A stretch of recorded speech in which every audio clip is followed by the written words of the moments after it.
Здравствуйте, меня зовут Касьянова Жанар Муратбековна, кандидат технических, доктор ПhD, замдиректора Института химии и технологий. Во-первых, я хотела поблагодарить международную программу «Балашаг» за ту возможность это прохождения стажировки. Мы получили очень колоссальный опыт. Я как сказала, что изначально была цель а, именно изучить опыт глубокой переработки угля в мире.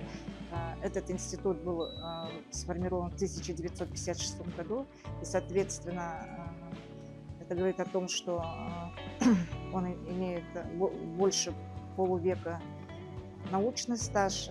Также нам удалось подписать меморандум о сотрудничестве с институтом. И в ходе прохождения стажировки еще одним моментом было, что мы проделали совместную работу. Они занимаются именно утилизацией СО2. И вы знаете, да, что парниковые газы, выбросы парниковых газов это очень актуальная тема. У них очень много лабораторий, очень хорошая материально-техническая база.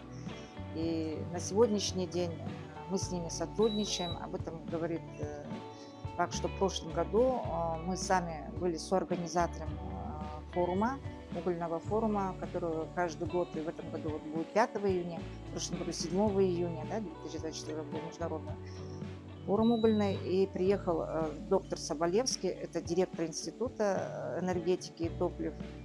И до сегодняшнего дня мы сотрудничаем с нашими коллегами, учеными, ведем переписку. Мы на многих ТЭЦах, вернее, у нас такая была задумка, да, поставить также опытно-промышленные установки по улавливанию СО2, но только не монотоноламином, а нашим препаратом. И в итоге сорбцию делать не надо, мы получаем более насыщенное СО2 удобрением. И эти удобрения, так как у нас сельскохозяйственная страна, мы могли бы поднять химический, да, этот агропромышленный сектор нашего Казахстана и уже применять органическое удобрение в процессе выращивания различных сельскохозяйственных культур. И помимо этого, я уже как сказала, что мы в лабораторных условиях вот эту работу провели по сорбции СО2 нашим препаратам, ихним препаратам, монотоновым, все это сравнили, была опубликована статья.